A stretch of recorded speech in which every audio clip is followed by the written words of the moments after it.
E vocês importantes também são. Porque sem o Espírito Santo e sem vocês, não tem reunião, né? A reunião precisa de pessoas. Jesus, em uma certa ocasião, diz que aonde estiver 2 ou 3 reunidos ali eu estarei. Aí já tem culto, né? E aí já é casa cheia. 2 ou 3 com a presença dele, casa cheia. Porque ele enche a terra, enche os céus, né? A presença dele é fantástica. Meus irmãos, nessa noite eu vou descer ali, né? Mas antes daqui do púlpito nós vamos fazer uma leitura. E nós queremos abordar um assunto que a epígrafe do texto que nós vamos ler é amizade com o mundo. Amizade com o mundo. E nós vamos ler a primeira tradução, que é a Meida revisada e corrigida.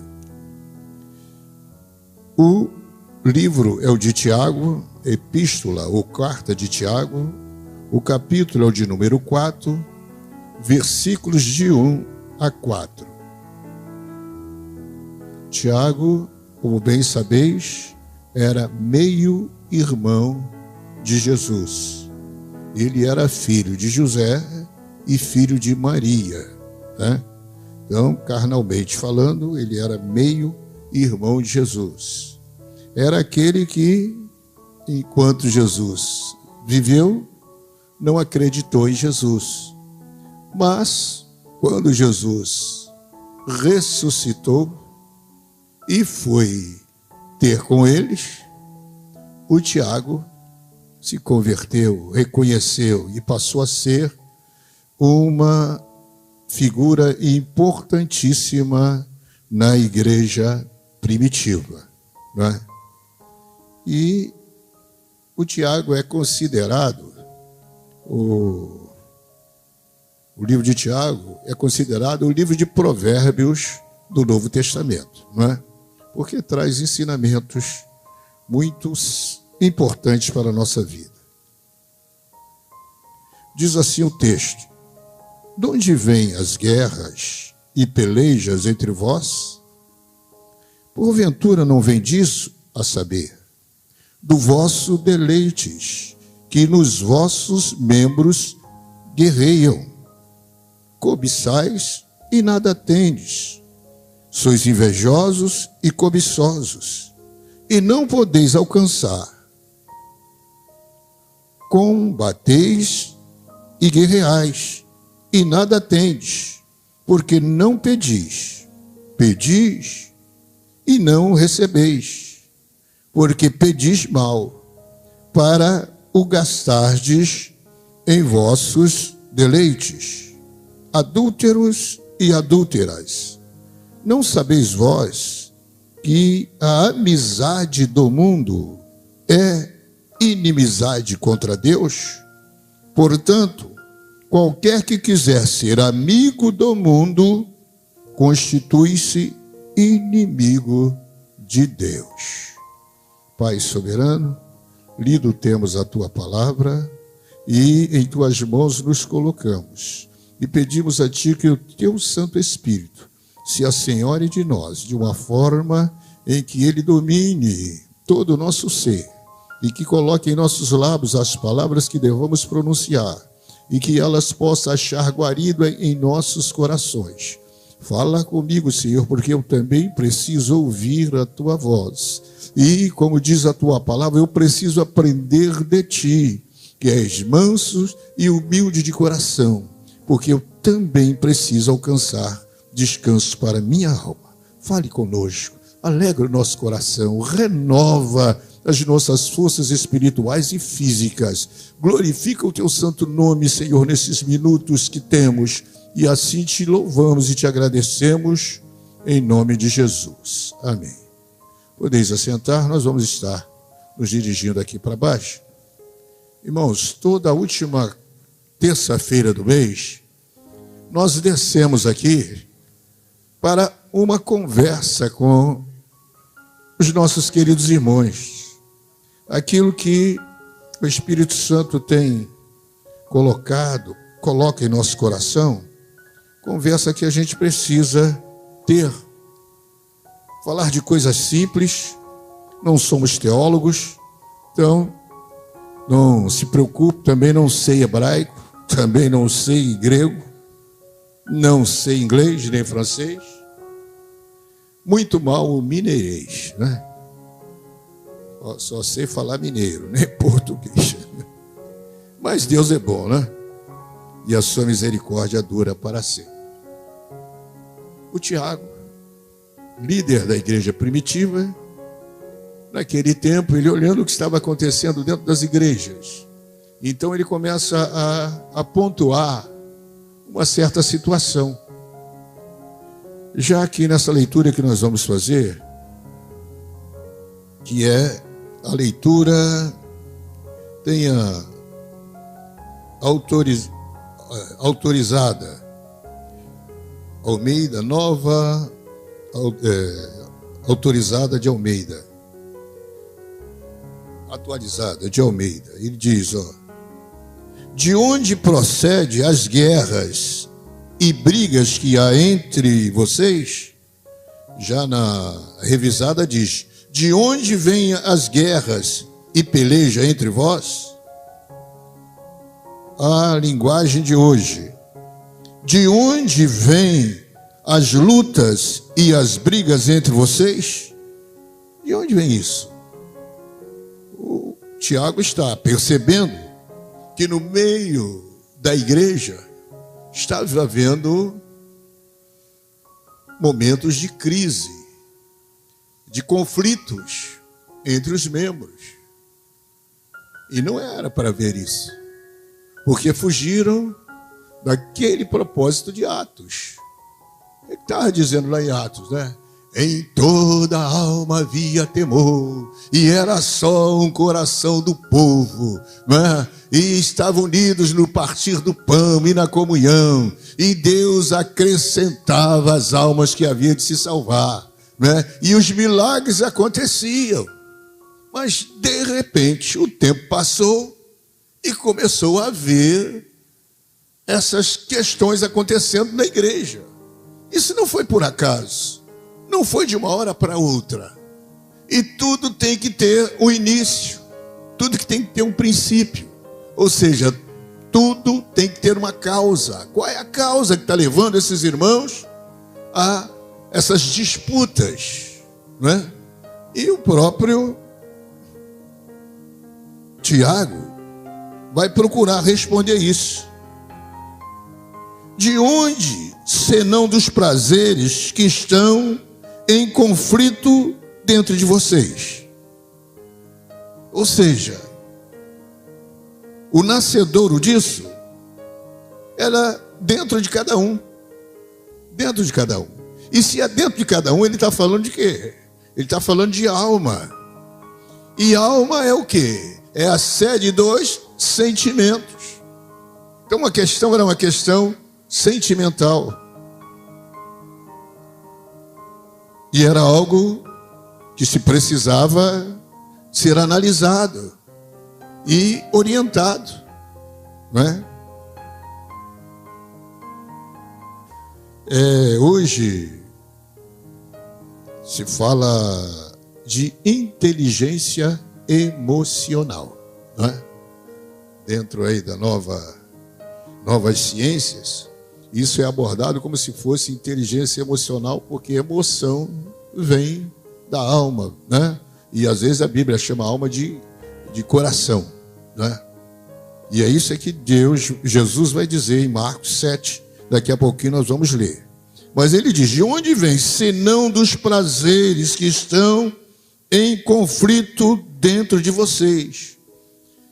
Então, por conta daquilo que queremos, daquilo que almejamos, a nossa alma entra em conflito. É uma guerra interna. Não é ninguém guerreando conosco, não. Somos nós mesmos guerreando. Por conta de sonhos, por conta de desejos, por conta de prazeres. E por conta disso, não importa a ética, não importa a justiça, aquilo que é certo, aquilo que é errado. Nós queremos alcançar o que queremos de qualquer maneira, não importa o que e como. O importante é que o alvo, o objetivo seja alcançado.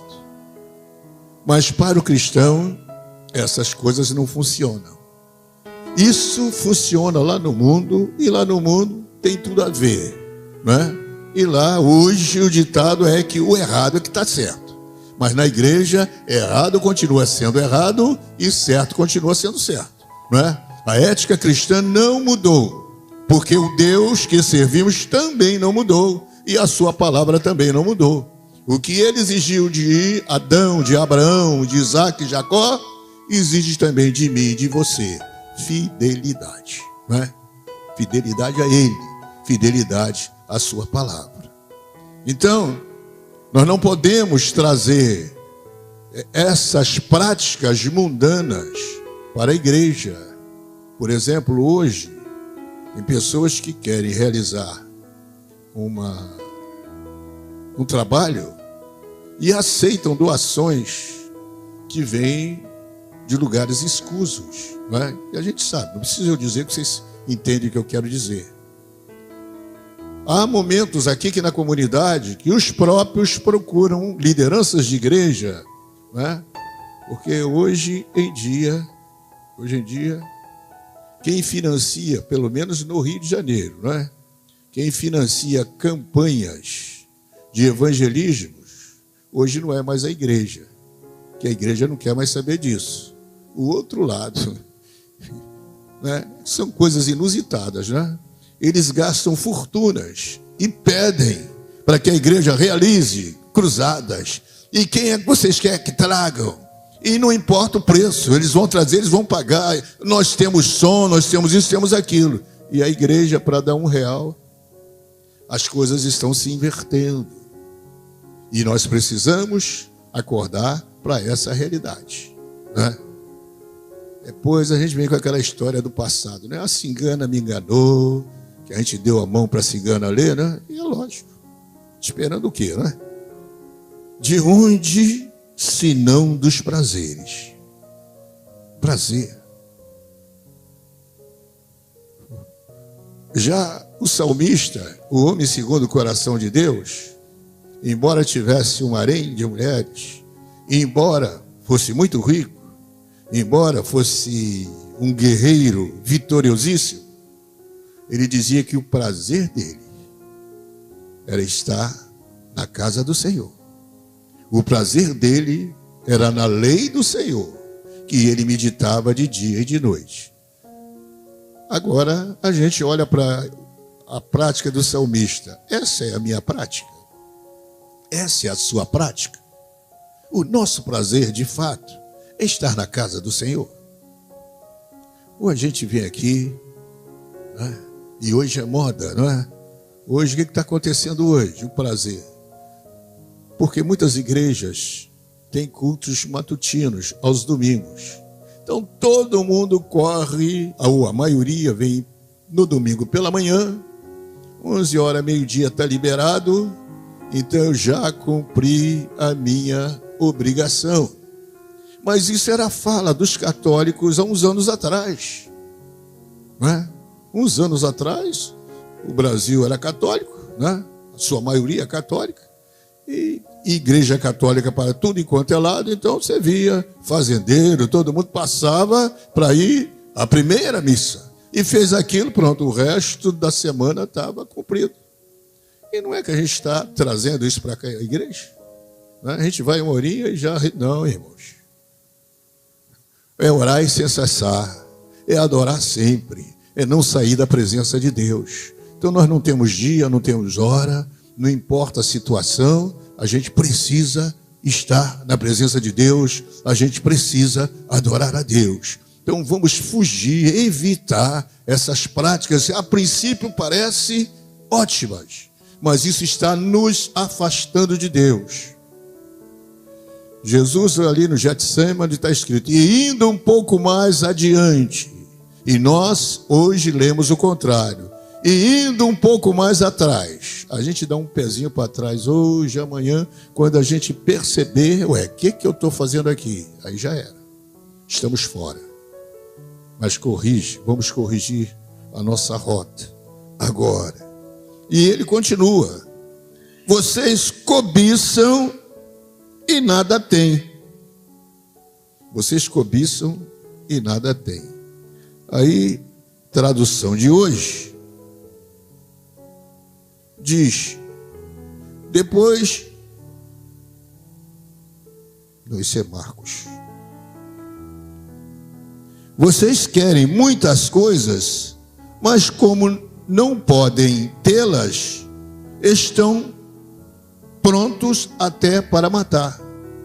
Cobiçam e nada têm. Eu queria isso, eu queria aquilo, eu queria aquilo outro. E não consegue.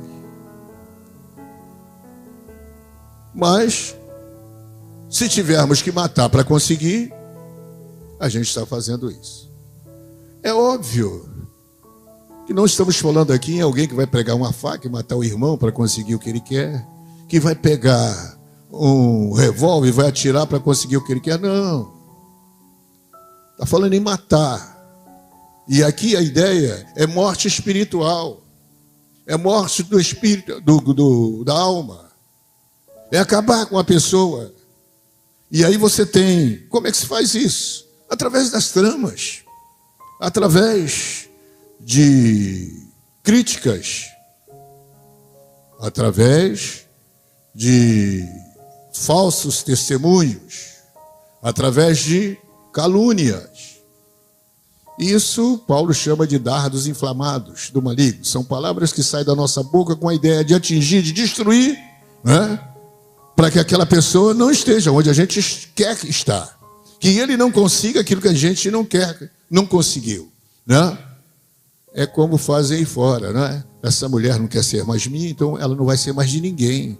Esse homem não quer ser mais meu, então não vai ser mais de ninguém. E a gente está trazendo essa cultura para dentro da igreja. Porque ele...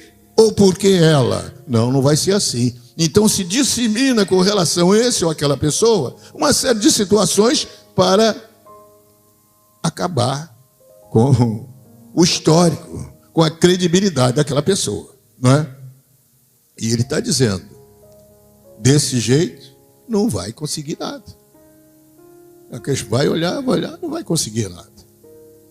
E ele continua aqui no outro texto. Vocês cobiçam e nada tens, matam e sentem invejas, mas nada podem obter. Matam e sentem inveja. Mas inveja de quê? E de quem? Deus amou o mundo de tal maneira que deu seu Filho unigênito para que todo aquele fez diferença? Não, é todo aquele que nele crê. Né? Em Cristo todos nós somos um. O amor de Deus é para todos. A bondade de Deus, dele é para todos. Agora, por que acontece na vida de Ian não acontece na minha vida? O Tiago não leva uma vida digna de Deus. Como é que Deus vai me abençoar? Eu não estou com os requisitos que a palavra dele exige de mim. Não é? Trazei todos os dias para a casa do Senhor, né? E fazei prova de mim. E a pessoa quer prosperar. Mas não está lá dizendo que tem que trazer o dinheiro, não, para que dízimo, é para pastor, não sei o que. Então, vai ficar vendo os outros se prosperarem. Mas como é que pode? Eu ganho 5 salários e estou aqui pedindo dinheiro emprestado. O outro ganha um salário mínimo e está me emprestando dinheiro. Não é porque o salário mínimo está dando o seu dízimo, você não quer dar. A igreja não vai brigar contigo, mas você também não vai usufruir daquilo que Deus quer. Aí fica com inveja. Já comprou casa, já trocou de carro, já está de roupa nova. Tu vai ficar reclamando a vida toda, mas não sai disso. E você? Não conquista nada. Aí não olhe para os outros, olhe para dentro de si. É o que Tiago está falando. Olha para dentro de si. O que está errado? Não é com a pessoa. O errado é eu, é você. O erro está dentro de nós. E é isso que a gente precisa olhar para dentro de nós. Uma frase antiga: nada vai mudar se você não mudar. Esse negócio de culpar os outros não resolve. Não vai resolver. A gente tem que primeiro assumir os nossos erros, pedir misericórdia a Deus para mudar. Entendeu? É isso que Tiago está mostrando na prática, bem prático ele, né? E Tiago não era um teólogo, ele não era um Paulo, né? Mas ele está trazendo aqui o dia a dia da igreja, que ele está vendo que estava sofrendo e não estava vencendo por causa dessas coisas, cobiçando as coisas dos outros. E na lei mosaica, cobiça é pecado. Não cobiçarás. Não cobiçarás nada de ninguém. Se você passar numa rua e ver um carro e você quiser aquele carro, ou ver uma casa e quiser aquela casa, se não estiverem com placa de venda, você está cobiçando o que é dos outros. Não está vendo? E isso é pecado, né? Não é só a mulher do próximo, né? Ou o homem da próxima, né? Mas de uma forma geral, é você querer ter aquilo que tem dono. Agora, a partir do momento que a pessoa coloca a placa vence, você pode se candidatar a comprar. Está vendendo? Aí você pode buscar a Deus: Senhor, gostaria tanto. Dinheiro não tem condição nenhuma, mas tu és o dono do ouro, o dono da prata. E você vai ver Deus se mover em seu favor e fazer aquilo que precisa. Não há necessidade de cobiça. Não há necessidade de inveja, irmãos. Nosso Deus não é Isaac. Não é Isaac. Quando Esaú chegou para ser abençoado por Isaac: pai, sobrou alguma coisa para mim? Eu digo: ih, meu filho, você demorou. Teu irmão levou tudo. Mas o celeiro dos céus, irmão, está abastado. Se todos nós aqui, que estamos aqui hoje, ganhássemos 1 milhão de bênçãos, ainda tinha um número incontável de bênçãos lá. E Deus tem o maior prazer de abençoar, então não precisa você ficar com inveja. Até parece que Deus tem privilegiados. Não.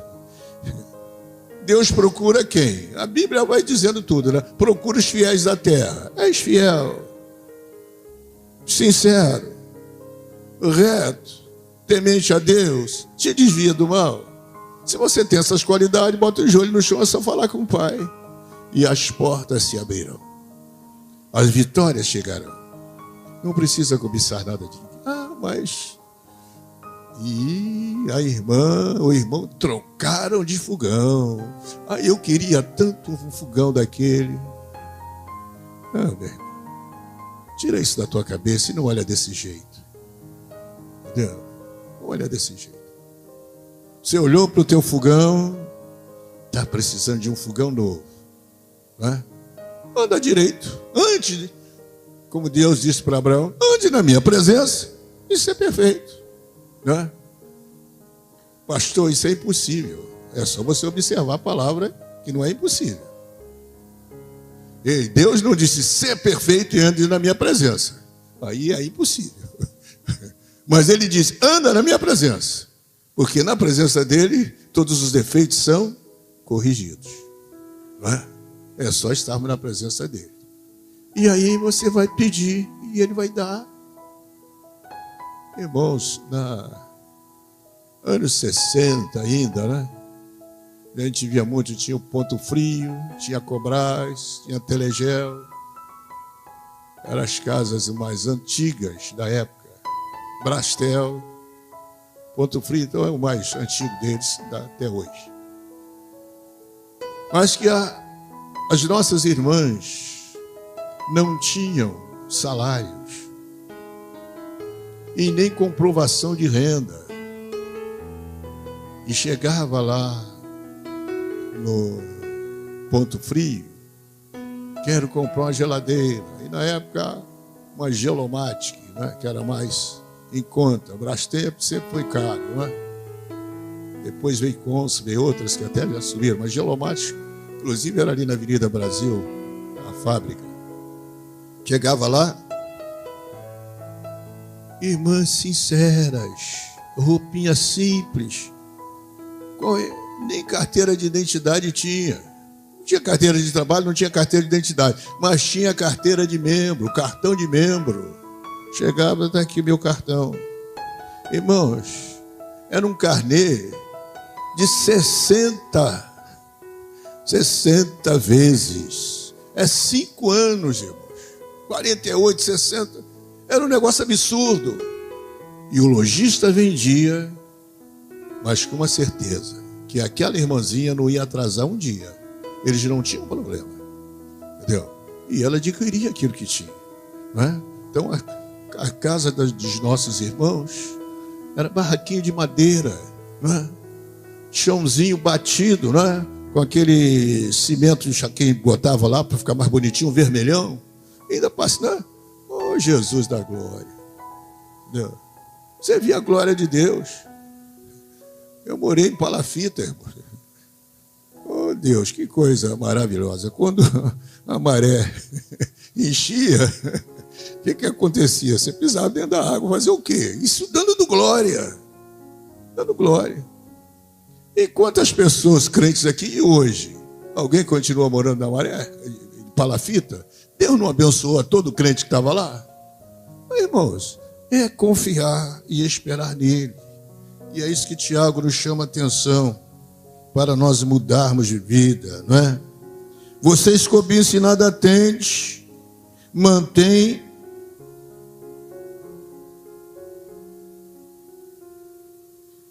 matam e sentem inveja, mas nada podem obter. Vivem a lutar e a fazer guerra. Nada têm, porque não podem. Quer dizer, é uma luta constante entre nós mesmos. A gente quer, mas não quer, não é? É um querer, é um sem querer querendo, não é? E não vamos a lugar nenhum, porque não há uma decisão, uma definição dentro de nós. O que Jesus disse lá para um certo personagem? O que queres que eu te faça? Senhor, que eu veja. Ele tinha algo que ele precisava, e ele coloca isso para Jesus. Jesus já sabia, mas precisava que ele, né, comunicasse verbalmente. Eu tinha um hábito de não fazer nenhum pedido na oração.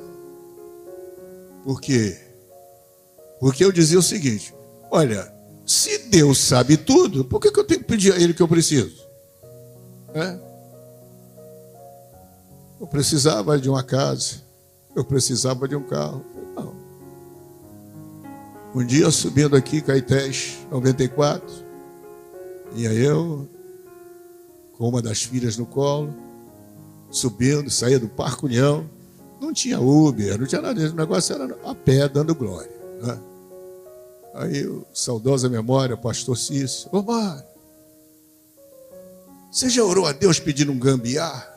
Quer dizer, um gambiar, um carro. Mas eu, pastor Cício, eu não, nunca pedi não. Deus não sabe que eu preciso. Se ele sabe que eu preciso, por que eu vou pedir? Ele falou: ah, meu filho, não é assim não. Se você não pedir, você não vai conseguir. Uma coisa simples, né? E aí depois nas escrituras está lá: pedi e eu não pedi achando que ele sabia, mas no fundo, sabe o que era o nome daquilo? Orgulho. Não tinha nada, cheio de orgulho, né? Morando de aluguel, andando a pé. Olha só. Aí eu pedi, comecei a pedir. E para a glória de Deus, ele me atendeu e muito, né? E muito.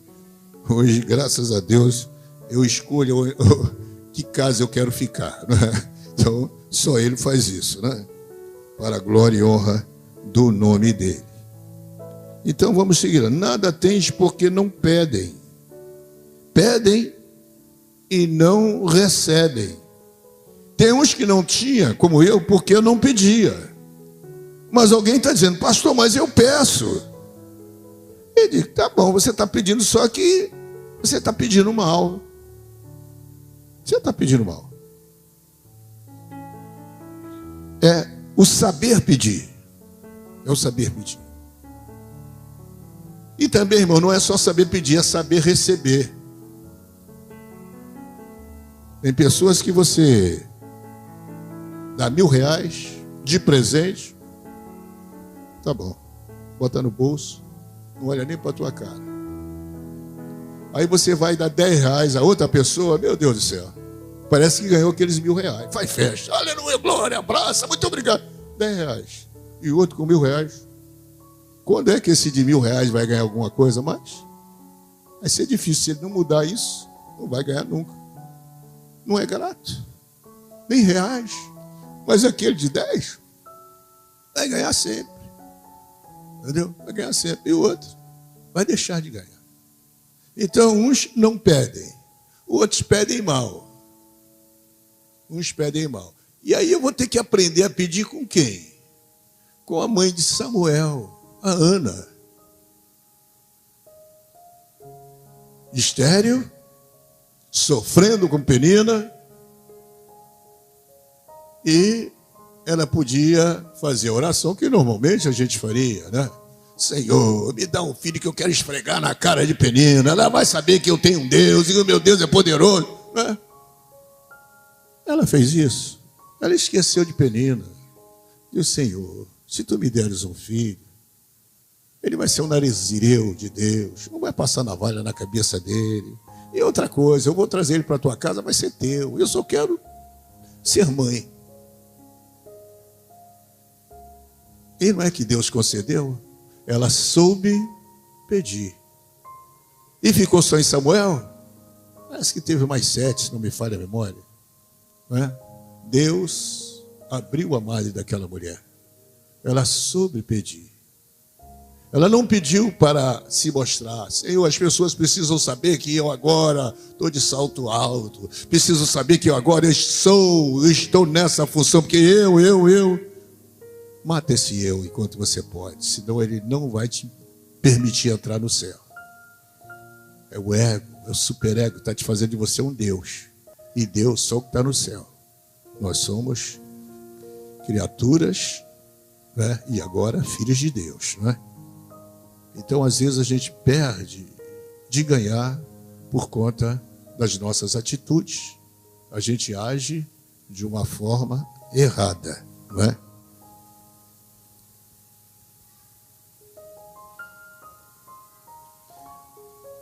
Para esbanjar, ainda diz, olha, porque não pedem e não recebem, porque pedem mal, para esbanjarem em seus prazeres. Para esbanjarem em seus prazeres.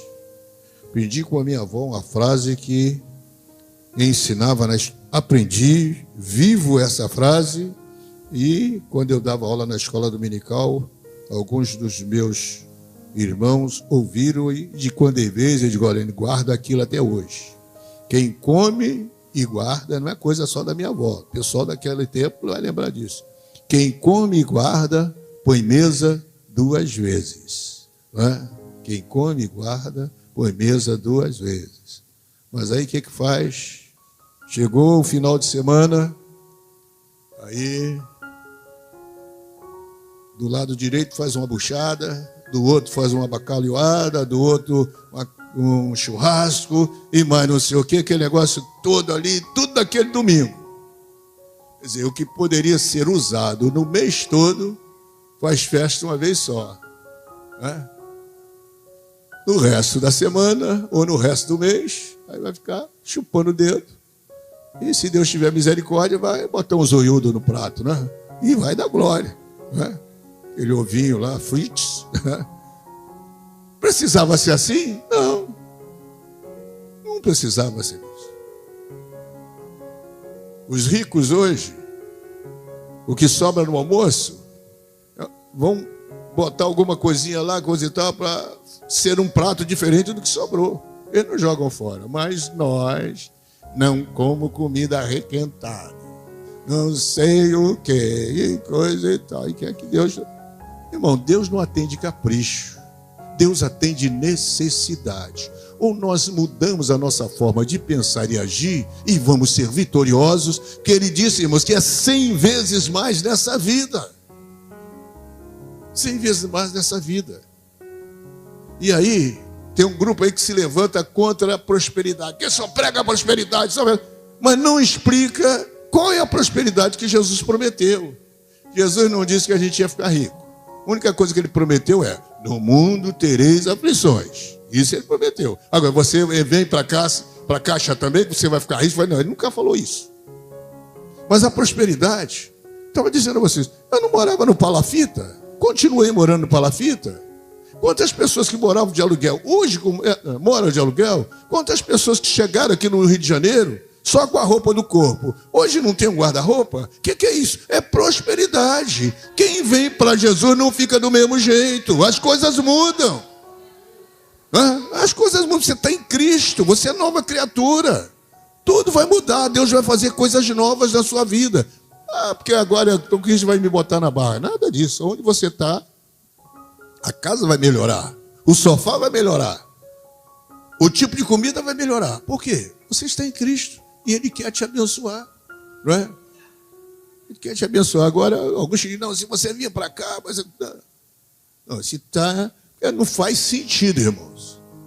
Pessoa mora debaixo da ponta, um drogado, um cracudo, aceita Jesus como Salvador, 2 anos depois, aleluia, glória a Deus, aonde ele está? Na Cracolândia. Com o mesmo jeito, roupa suja, dependendo de... Não, peraí, então Jesus não entrou naquela vida? Não é? E quando Jesus entra, ele arranca a gente dessas situações. É uma... Porque o que o Paulo diz, o quê? Que o evangelho é mingau. O evangelho, água com açúcar, é isso que ele diz? O evangelho é o quê? Não é poder de Deus. Poder levanta, é poder. E é isso que ele quer aplicar nas nossas vidas, não é? E que Deus, aí eu fico feliz, irmão, da vida, quando eu vejo aqui um irmão vindo e contando, meu irmão, Deus fez isso, fez aquilo, nos mínimos detalhes, nas coisas mais simples, não é? Eu já contei aqui algumas vezes, né? Quando com o pastor Cícero a gente dirigia culto nos lares, e uma irmã nos levou para um culto de ações de graça na casa dela, porque Deus tinha dado a ela uma grande vitória. E a gente está lá esperando essa grande vitória. Aí ela vai mostrar a grande vitória. É aqui, irmão, se você fosse aqui, para subir, ela morava no 2º andar, ela teve que fazer uma escada, mas se você quase na escada, você... Meu Deus do céu, não tinha como. Era muito íngreme. Mas ela feliz da vida, porque agora ela tinha uma entrada direta para a casa dela. Estava glorificando a Deus. Mudou a vida dela. Pediu coisa simples, né? E Deus atende. Quando jovem eu fiz uma oração a Deus, vou fazer 75 em nome de Jesus. 75. Deus... Eu não quero usar dentadura. 75 anos vou fazer. E até aqui, Deus nos guardou. Eu não tenho alguns dentes, mas também não tenho dentadura. Entendeu? Quer dizer, coisa simples. Simples e Deus atende.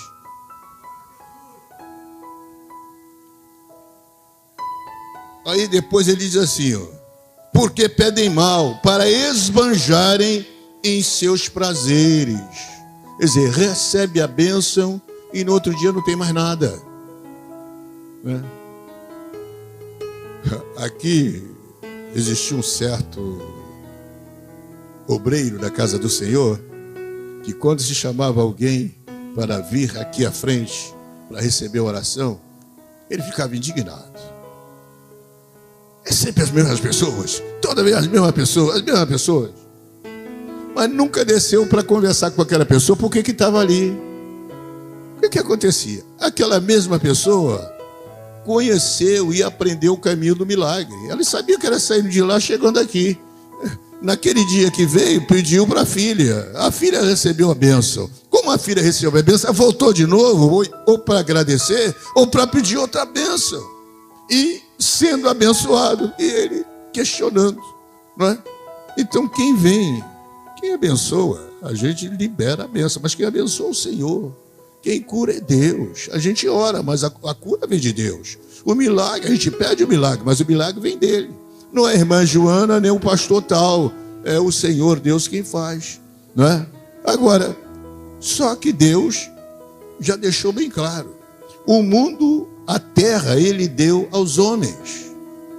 A terra ele deu aos homens. Então, quando a terra ficou na situação que ficou, com a queda de Adão, um anjo não podia resolver o problema. Tinha que ser um homem. E Paulo vai dizer que hoje a gente tem no céu um homem. Jesus Cristo, homem. Ele faz questão, né? Jesus Cristo, vírgula, homem. Embora seja 100% Deus, também é 100% homem, né? Então, para receber a bênção, também Deus usa homem. Para pregar o evangelho, tem que ser homem, né?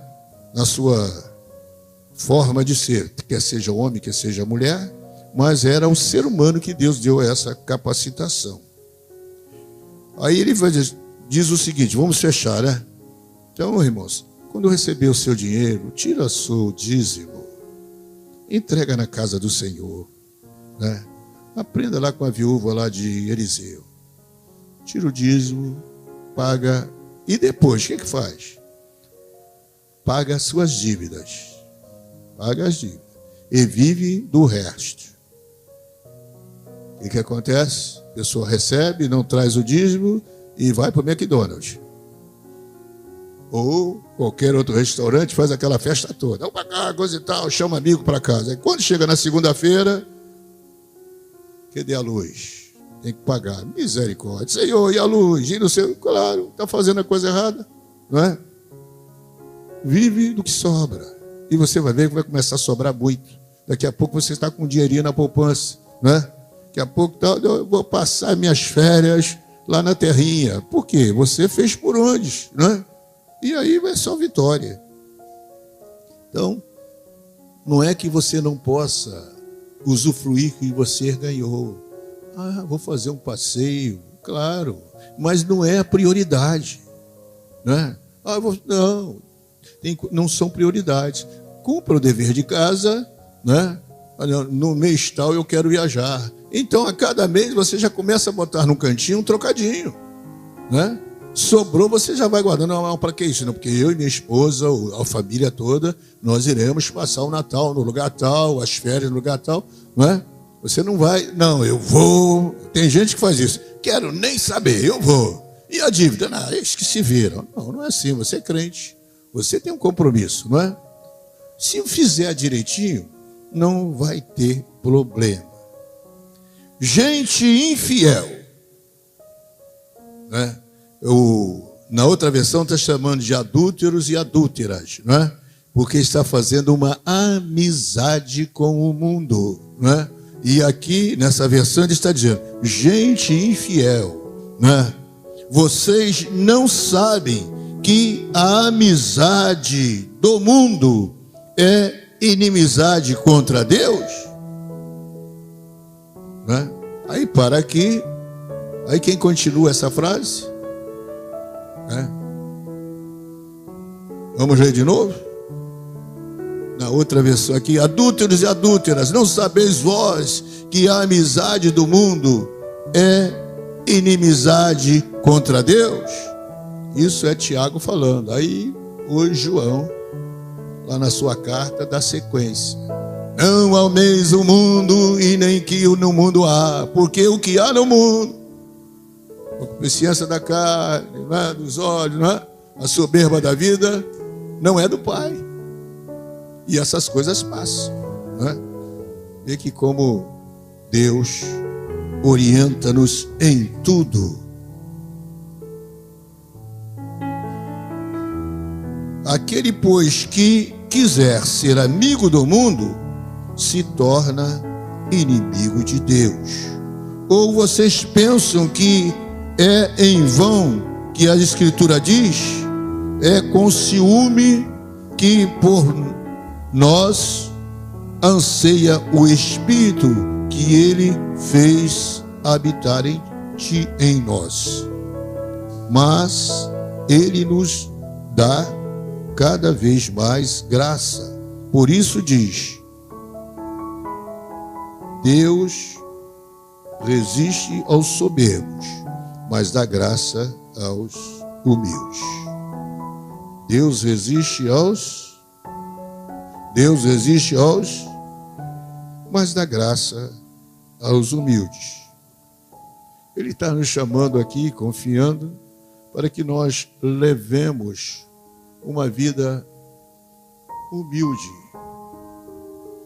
Levar uma vida humilde não é falta das coisas.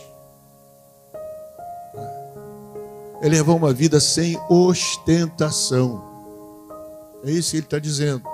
Você não precisa ostentar o que tem, né?